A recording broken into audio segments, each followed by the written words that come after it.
Hi, good morning, everybody. This is John Cockburn-Evans and Matthew Emerson. We're experienced coaches and consultants in the arena of cultural transformation and change management. We're here today to talk about our next topic in our leadership series, the importance of the relationship between risk and trust in professional consulting or coaching relationships. We're going to have an informal discussion, which we hopefully provide you some insights on the topic.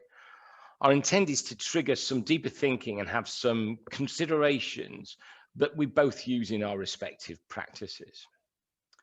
In the various experiences we both have had in high-value consulting and coaching, it's immediately obvious to us that both the client and the coach consultant are taking a risk on a new relationship.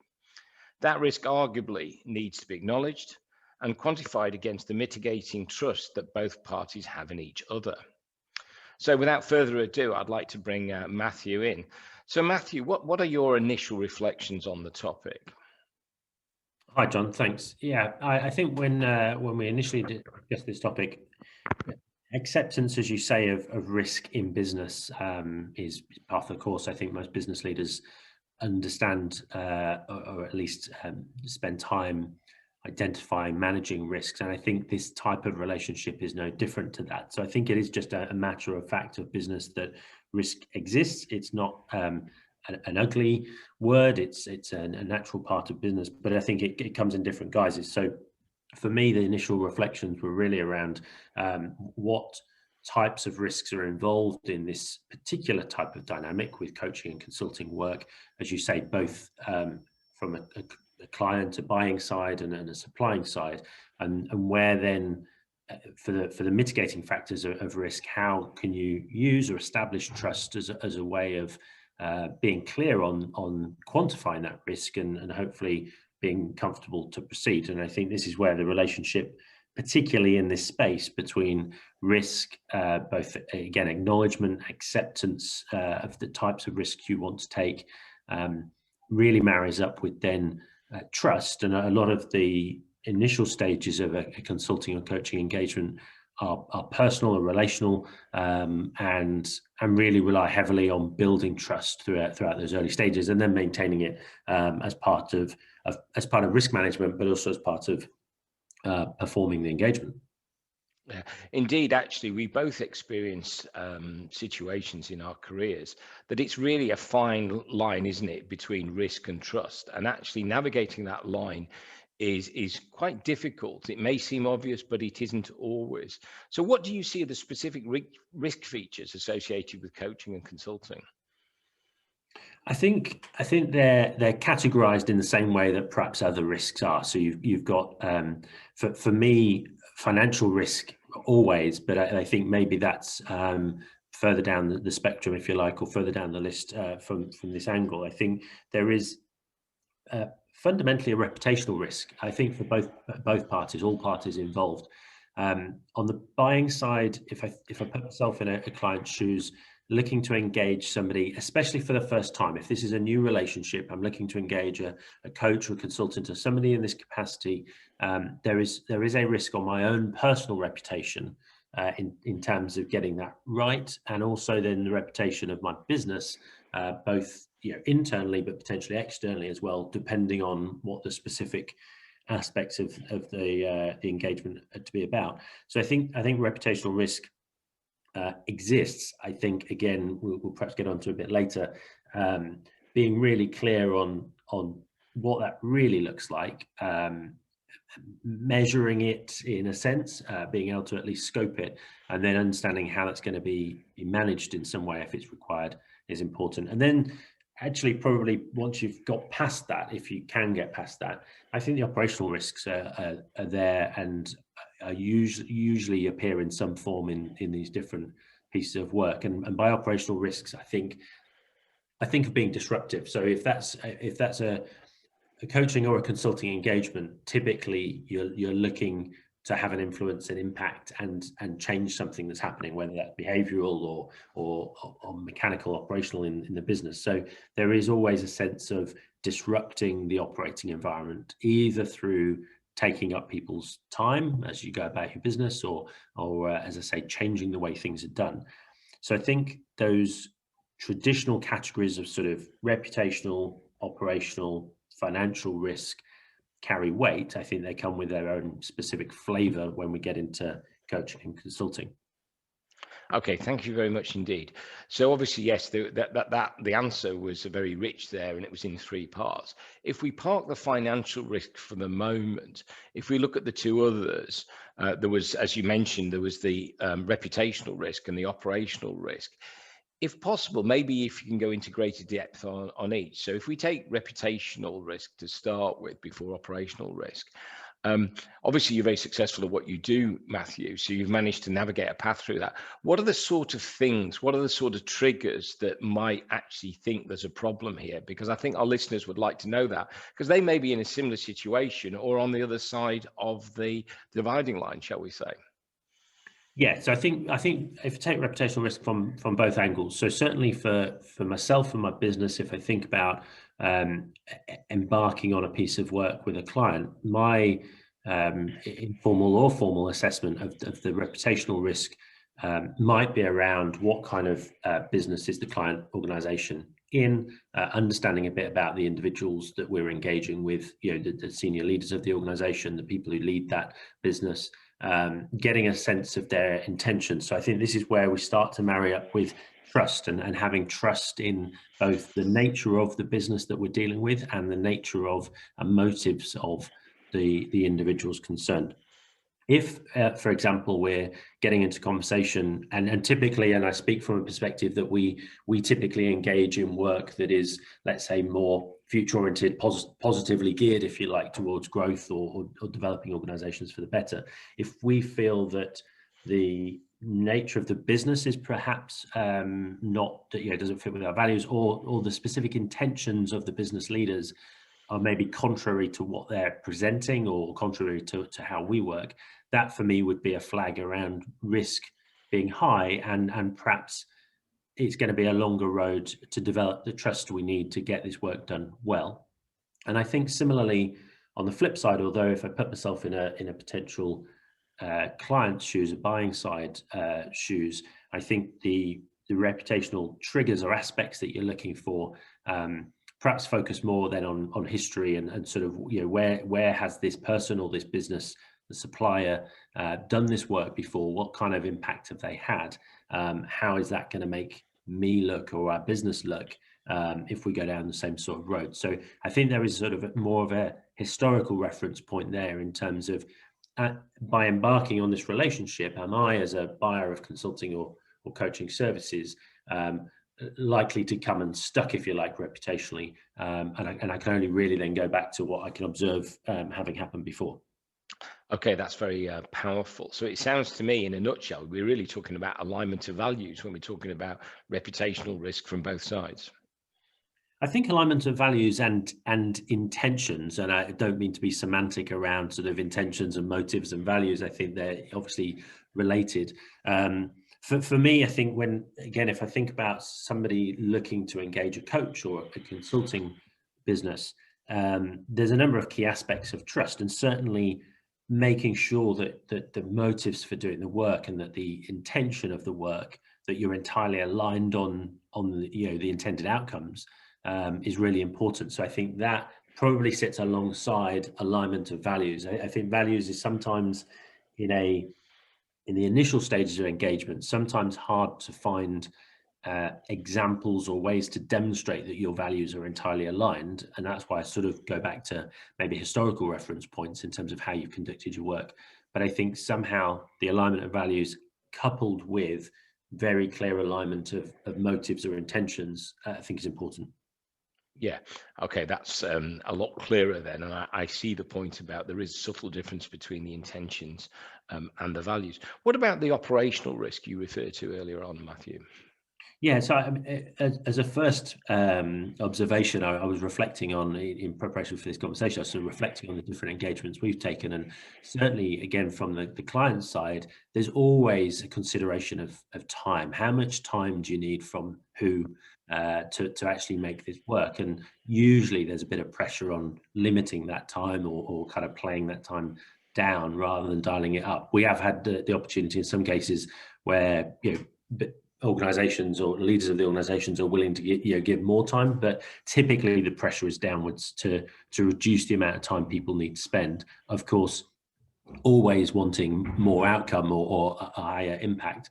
So that there's that kind of dynamic. But I think there's a practical issue around how do we scope our work that makes it meaningful and impactful, that is very clear about the amount of time certain individuals or groups of individuals need to spend, and sticking to that. I think for me, in my experience, if you can be very clear about what you're intending to do and the time on the client side that's required to do that and where that's going to be of value, then usually that's less disruptive, even if it's a sort of greater amount of time, than if you are very unclear or unpredictable about who needs to spend what amount of time in the work. So I think it's just the notion of everybody's time is important.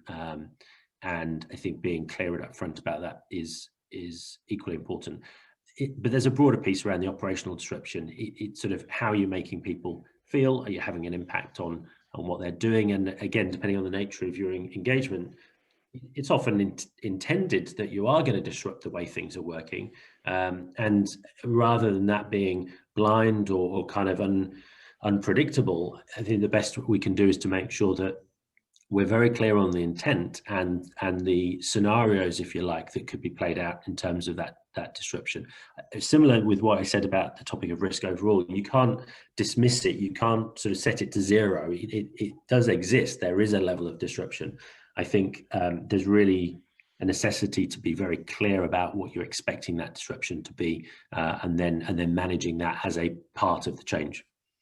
Yeah, that's some very powerful points again there, and particularly when you were talking about alignment of intentions and disruption. And I think that sort of commands, I know in my experience, that it's that trusting relationship where you're building up a level of mutual respect, so you can work in a very productive and agile agile way rather.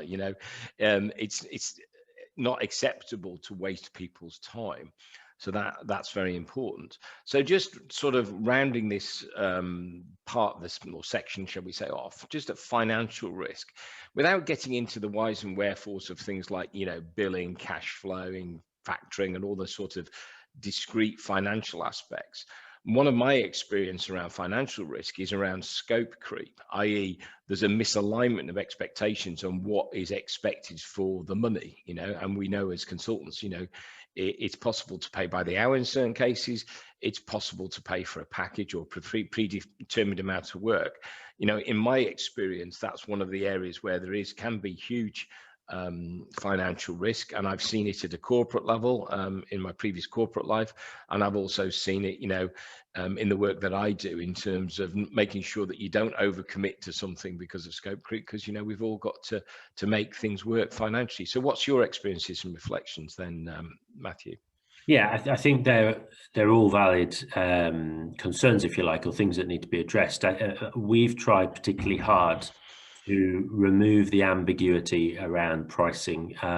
We work on the basis of very sort of bespoke contracts. So we don't have a menu that says, if you want a week of our time, this is how much it'll cost, and we don't base our pricing on time per se. But what we have tried to do is make sure that we put the effort in up front to get that scope and intent and perhaps some of the unknowns very clearly mapped out.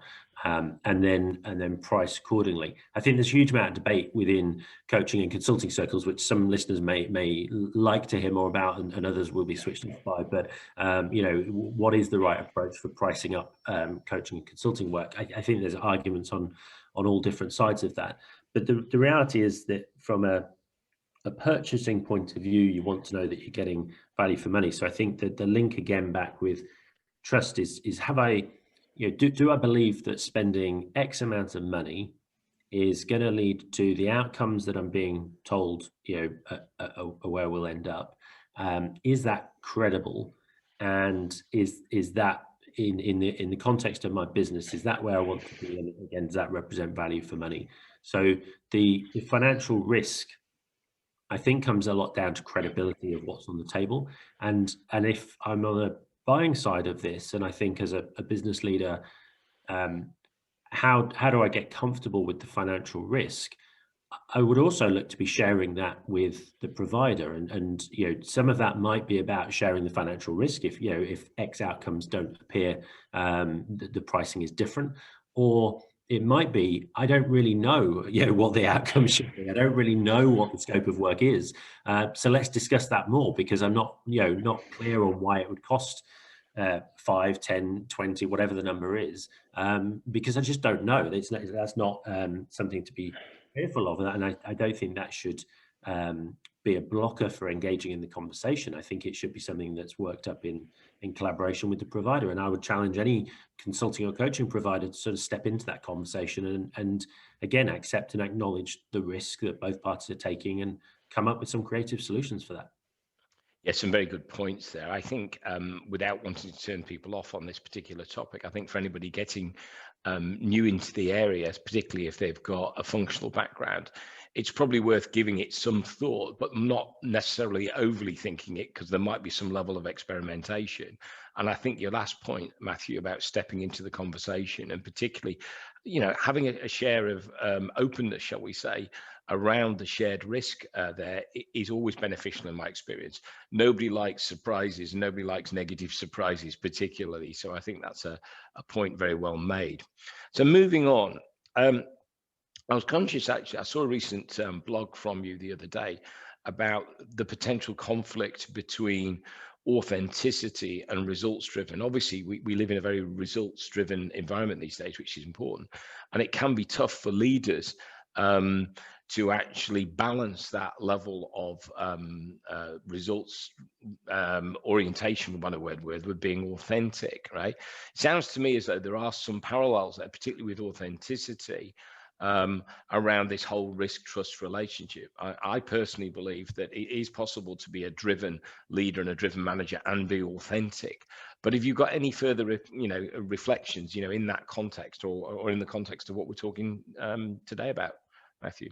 Yeah, I think the blog you're referring to, I think we've come from this sort of background or backdrop of being yourself and being authentic as a leader, genuinely sort of behaving, acting as is true to yourself, being somewhat contradictory or somewhat of a challenge to then be super results oriented. And I think you're right, that's not necessarily the case, and I think things have evolved. But for me, there is a piece of untrust in here, because I think if it's obvious that you're permanently or usually behaving in a way that isn't your natural self, isn't an authentic approach, that people get that, they spot that, they may well see that you are focused on something otherwise. And I think that does chip away at trust. And I think within a, let's say, leader follower, or an organizational dynamic, I think that that's where trust features heavily. And I think there is something to be said for congruence in what you're saying and how you're behaving, and how that aligns with what your business is about, that brings those aspects together. And equally then, if we're thinking about engaging in a consulting or coaching model and a piece of work, then I think equally the trust based on does what you say fit with what I see you doing, and can you demonstrate your credibility in that sense, brings the level of authenticity coupled with level of results and delivery together, rather than them being opposed, if that makes sense. I appreciate this is a challenging topic around a number of sort of related areas, both authenticity and trust and results sort of in the middle of that. Yeah, that makes perfect sense to me. And again, total congruence. It's very interesting these days, isn't it? Because the sense I get, and it's not just in the consulting environment, is that people these days can spot a soft sell, right? And what I mean by is people trying to get a sell without, in theory, selling, because we've become a lot more emotionally aware, and we live in a very customer-centric society, which is a good thing. So again, I want to link that back to authenticity. can a leader, if a leader tries too hard to do the soft sell because he thinks that's culturally more appropriate, and people can spot it, that can actually erode the authenticity a bit. So I think as a leader, that being absolutely open, honest and transparent, even with bad news, is very, very important. Yeah, I think you're right. And bad news, good news, indifferent news sometimes is also requiring a bit more management. If we think about what information is being shared, how it's being communicated, and as you say, some of the sort of emotional cues backwards and forwards within that. The concept of the soft sell I find interesting because I just reflect on my own behavior. I guess I'm permanently selling. I run my own business. I'm always looking for opportunities for us to engage in new client relationships. So I guess people in that sense might be skeptical of conversations with me. But I think the point about trust, particularly in the feed in of authenticity, is either within my own team or with relationships with clients. I really do try hard, and maybe I don't always get it right, but I do try hard to make sure that what I personally say is what I try to do, and what I do is backed up by expertise and credibility, and I can point to things that I've done that align with that. And alignment, although it perhaps is becoming a bit of an overused soft word in all of this, I think that is the heart of authenticity in terms of aligning your behaviors and values, but it also is, for me, at the heart of trust, aligning within the relationship. I've talked about motives and intent before, but alignment of behaviors and what you say and what you do, but also then aligning that with your expertise. There's no basis for trust if you say you can do something, you try and do it, and it sort of fresh air behind it, if you like. Yeah, so what I take from that is that it's not formulaic, for one thing. Authenticity is very important.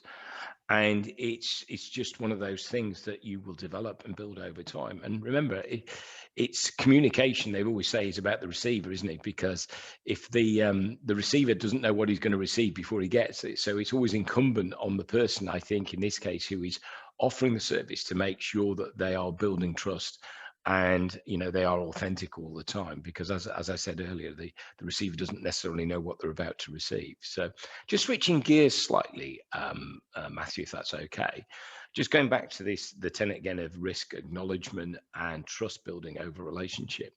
Obviously, I've been involved in consulting engagements, and I'm sure you have as well, but that trust sometimes gets broken, particularly on a long engagement, because, you might be doing something for 2-3 years, because it's just one of those things that happens. So there is a natural ebb and flow of sort of risk sharing and trusting through a long engagement. How do you cope with that? And how do you think about it at the start? Is it very much based on stakeholder engagement, for instance? Yeah, and I think you perhaps spoke before about stakeholder engagement, and probably can elaborate a bit on that. I think it is at the heart of it. There is a danger, though, just to start up again. So sometimes you don't know it's going to be a long-term engagement, so it's hard to sort of plot that out. I would err on the side of both sides of the relationship wanting to get clear on both the risks involved up front, and also being conscious about investing in developing the trust over time. So whether that's for 2 months or 2 years or whatever, I think those are permanent features of the relationship, particularly in what we're describing as sort of coaching and consulting. But I think it's potentially dangerous to continually being looking over your shoulder to try and continue to reduce the risk, if you like, to be permanently managing the risk downwards actively, tends to niggle at the participants. So if you're a business leader engaging a coach, if you're perpetually looking to sort of manage risk and negate risk, I think you've probably taken your eye off the ball in terms of what you're trying to achieve. So again, it's sort of more negatively wired a relationship rather than positively. But I think your point about the stakeholder engagement, I think it's incumbent on provider to continue to demonstrate trustworthiness. And for me, that does come back to, we said we'd do this, we did this in the right way. And if we had to change scope, to your point earlier, we've done that in the right way. We've managed that with buyer, with the audience, and in participation with them, and that we continue to demonstrate the right intention as agreed as part of the relationship. I don't think it's unfair to expect a level of proactivity from the provider to continue to demonstrate that even over the long term. I think taking relationships for granted is the worst sin, if you like, of coaches and consultants. So I think it is incumbent on them. But I think that also, if I'm a business leader in that relationship, I think it's sort of incumbent on me to expect that as well, and to maybe be clear about what, in your eyes, demonstrates trust. That sounds like a broad open book, but what is it that's going to demonstrate to you that the relationship is on track, that you're getting what you thought you would get, and that there's a road ahead, and asking maybe sometimes difficult questions of the people providing that service? Yeah, thank you, Matthew. I was being deliberately provocative, of course, as you guessed there. It is, as you say, it's overall, it's about walking that line, isn't it? And I think, again, to use an overused expression, it is a two-way street. You know, there has to be recognition from the provider side that they need to do all the right things to maintain that relationship. But also, I think from the purchasing side, or people who are actually buying the service, they need to understand that there will be times where things will go up and down. You know, there will be hysteresis in the system. So, well, thank you very much indeed, Matthew. We're coming to the end of our session today. Some really powerful insights there on the relationship between consulting and coaching, risk and trust, etc., bringing in some elements around reward too as well, on both sides, of course. So I would like to take the time specifically to thank you, Matthew. Thank you to all the people for listening. Hopefully the conversation has provoked some further thoughts for the people listening, and some further insights. So please take a chance to look at our websites and our YouTube channels to get further insights, because we've both written papers on similar and related subjects, and actually written some joint articles as well. Thank you.